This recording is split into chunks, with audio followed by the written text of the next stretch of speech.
Today's video is going to be slightly different. Instead of the usual painting process, I'm going to show you how I put together and posed my plastic Cerastus Knight. Looking at the channel, you might think that I only paint small miniatures, but in fact I have a lot of knights as well as a couple of titans, all the way from Questores to an Eldari Phantom Titan. And in fact I also own a Cerastus Knight Castigator in resin that I built and partially painted. And you probably see this tendency with the figures that I'm showing you that I've built them and then started painting them. Somehow I never finished though. So when I saw that Games Workshop announced this new plastic kit, I just knew that I had to have this knight in my collection as well so that I can build it and then leave it half painted. To build it and then paint it for the channel, of course. So in this video I'm going to show you how to build these big plastic knights and how they compare to, let's say, a Questores kit that has been out there for quite some time, and I've built quite a few of those. Hey guys, I'm Zoltan and you're watching Phalanx Miniatures. But instead of just following the instructions and building the knight in the default pose, I'm actually going to show you how I built mine to have a more dynamic pose and how you can achieve the same thing. Finally, I'm also going to show you some basic magnetization that I did at the waist of the knight so that I can detach the lower body from the upper body. The magnetization is optional, of course, but it helps a lot when you want to paint this guy, carry him around, or just store him.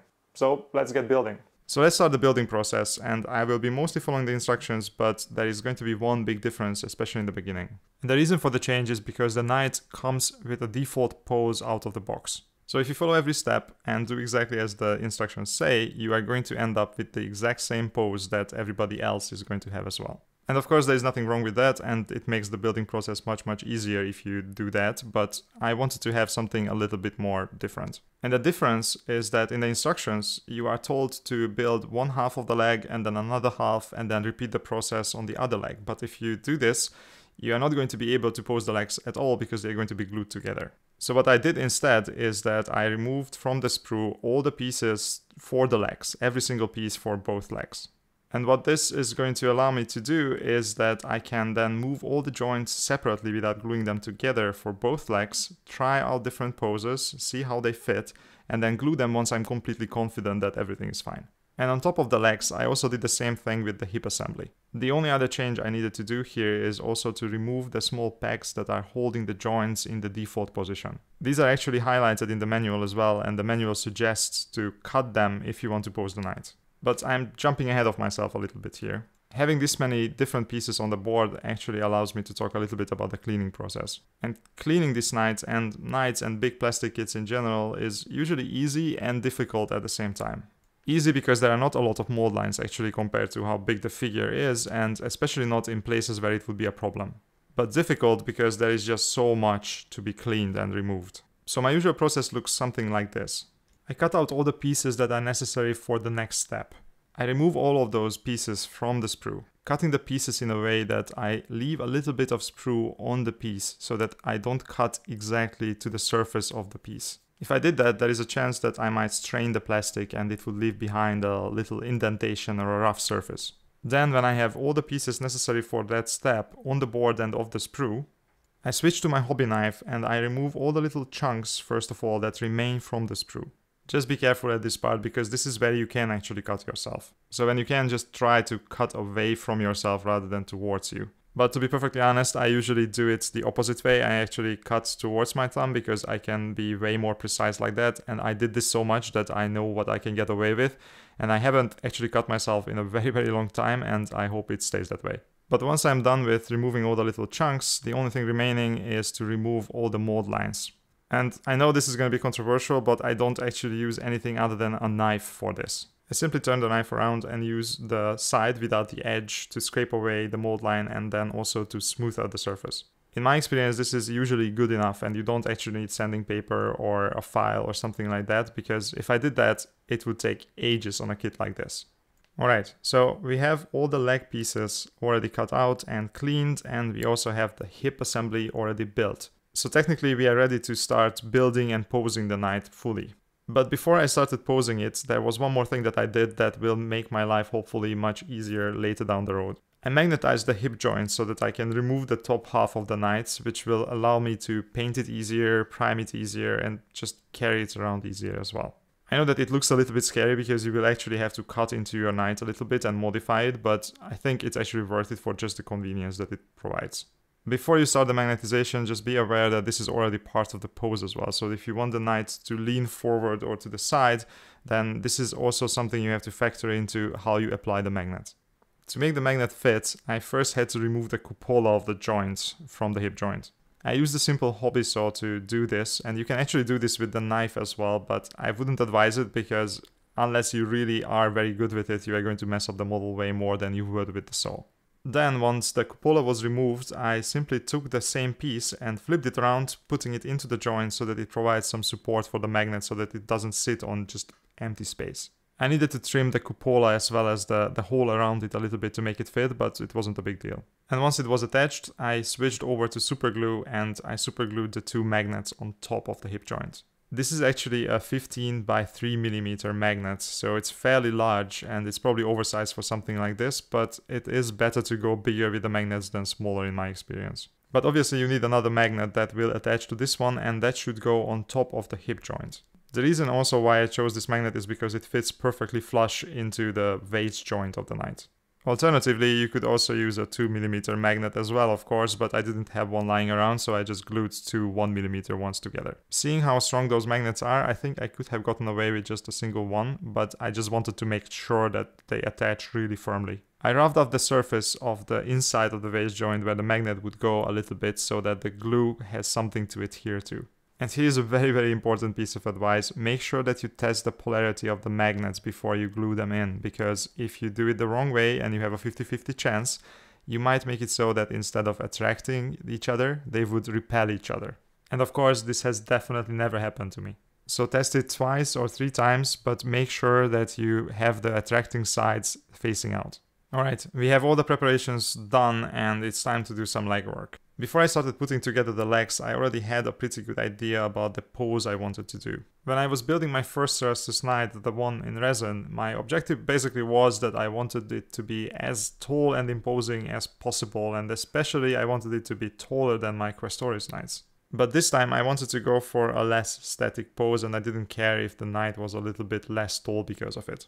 If you want to go for a unique pose, it's always good to look for some references in my experience. Like, for example, in this case, you could look at people crouching, let's say with spears, because I wanted to go for a crouching position, or other people's knights so that you can see what is possible with the kit. You can, of course, just wing it and see what happens. You might actually end up with something really cool, or you might end up having a pose for your knight that is less than glorious. I still remember that one Telemon Dreadnought that I tried to pose without any references and then just winging it, and it looked in the end like it was constipated. And believe me, it's not exactly easy to repose a model that was already glued. Alright, so with that out of the way, let's start posing the legs. First of all, I would strongly advise you to start fitting the pieces together without gluing them to see where everything goes. And if you do that, you will realize that each of the legs is going to have at least 3 points where it can move. Which shouldn't be surprising because these guys are roughly humanoid, so they're going to be moving from the waist, from the knees, as well as from the ankles. The problem that we are facing is that if you glue any of the pieces, then the joints are also going to lock into place. So you cannot start really gluing almost anything before you already figured out exactly what pose the leg should go in. So what you can do is, what I tried to do here as well, is to just hold together the leg, which is relatively simple actually, and try to move the joints to see what positions the leg can take, and then pose it in the way you want. Remember it, or you can even take a photo of it if you want to, and then glue it in that position. And it's really worth taking your time here and making sure that you understand how everything goes together and what exact pose you want to go for, because if you don't, then later you might regret it. Once you started the gluing process, it's going to be slightly possible to move the leg, but not by a large margin without damaging the model. Make sure that you consider all 3 points where the leg can actually move. I started at the waist and figured out that I wanted to have the right leg stepping forward. But you also have to consider that you can move the legs also not just forward and back, but you can also move them slightly further apart or closer together.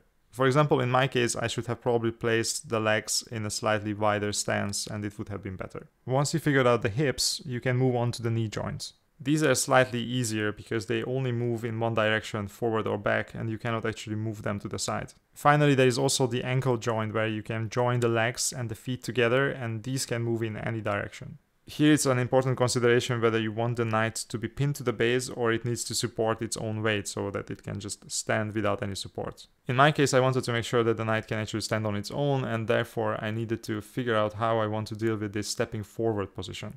which meant that the leg that was in the back, so the left one, needed to have the foot slightly up, so that instead of the full foot touching the ground, it would only be one of the toes.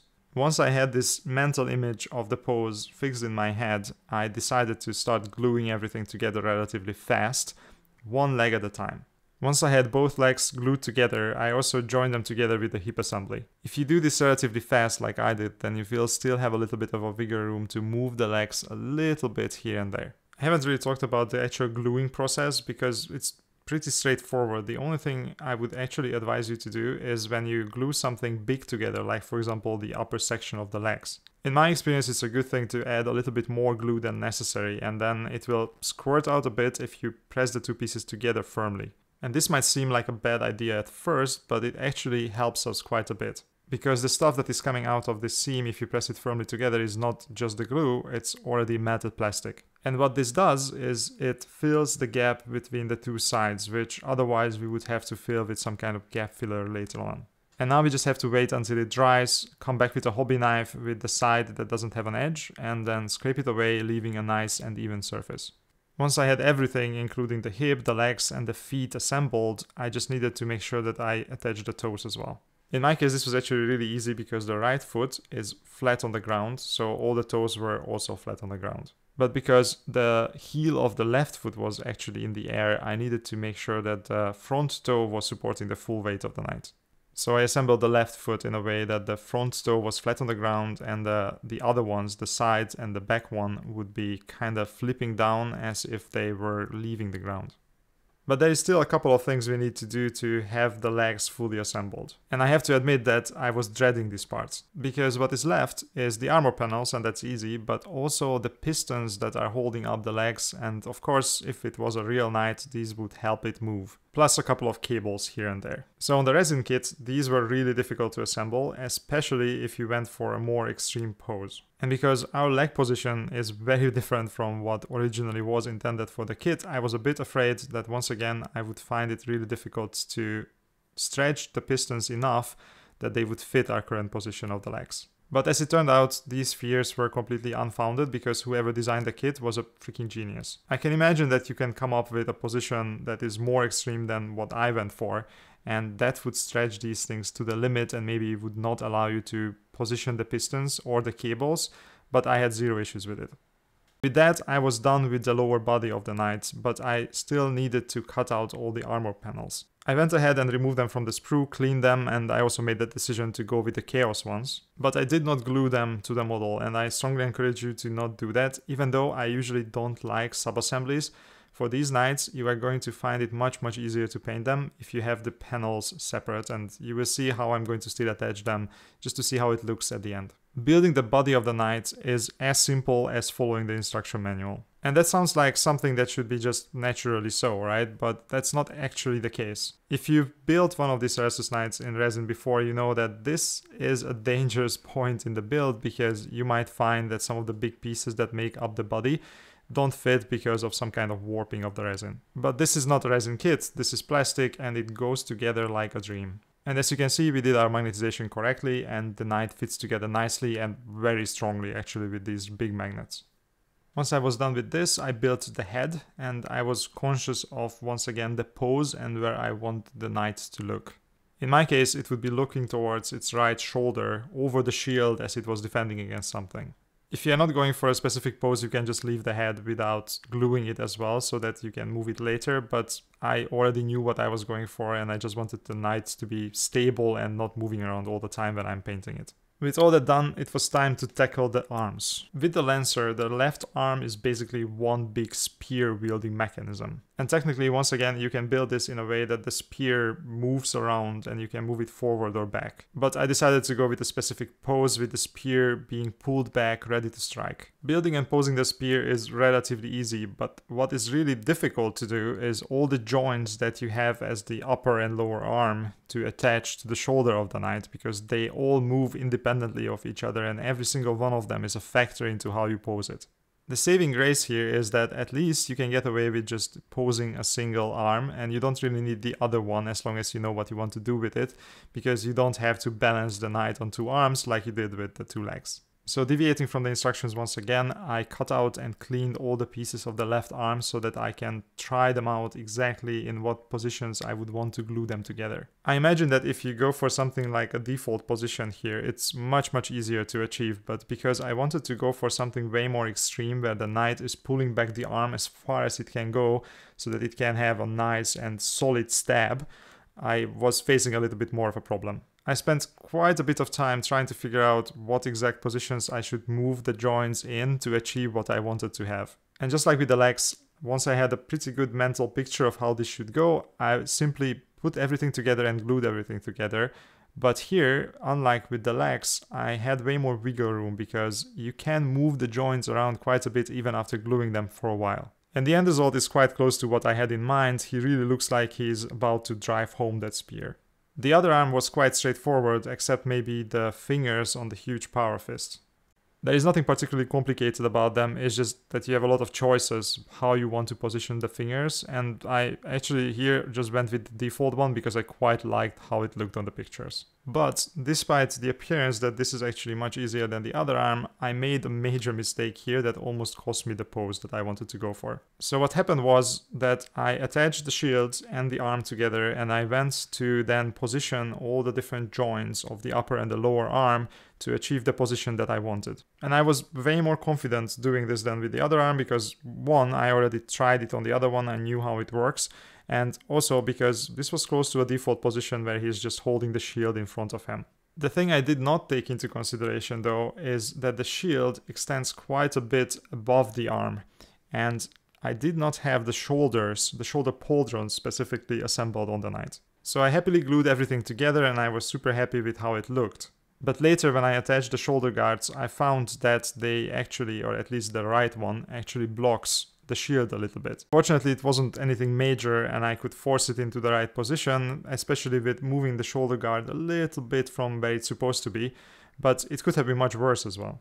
So before positioning the arms, I suggest that you should put on the shoulder guards, and that's what I'm going to do in my next build as well. Without them, it might seem that you have a wider range of motion for the arms, just like I did, and then you might go for a position that is not actually achievable with the shoulder guards on. And after that, everything was quite straightforward. You can just follow the instructions. I assembled the throne and the pilot, but had everything glued in the end because honestly, I'm not going to paint him and I won't have the hatch open because it wouldn't make any sense with the knight moving as it is. Finally, I removed all the remaining armor pieces from the sprues and cleaned them up in preparation for painting. But before calling it a day, obviously I wanted to see what I have done because you want to see the whole thing assembled and see how the pose looks with the armor on. As I said before, I strongly suggest not to glue them on, even though you really want to, right? Because you want to see the whole thing together, but it will make it much easier to paint the knight later on if they are off. Instead, what you can do is use a little bit of blue tack, or in my case it's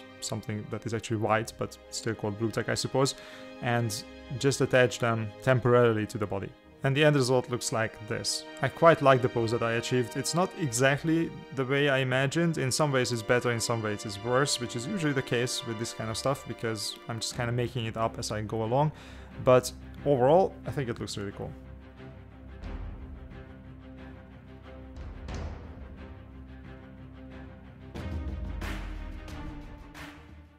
If you guys want to see this model painted on the channel, please let me know in the comments below so that this guy doesn't join his brothers in being half painted. And in the meantime, thank you very much for watching the video. I hope that you found it useful. Maybe it even helped you build your own Cerastus Knight. If you enjoyed the video, please consider giving it a like and subscribe to the channel. See you in the next one.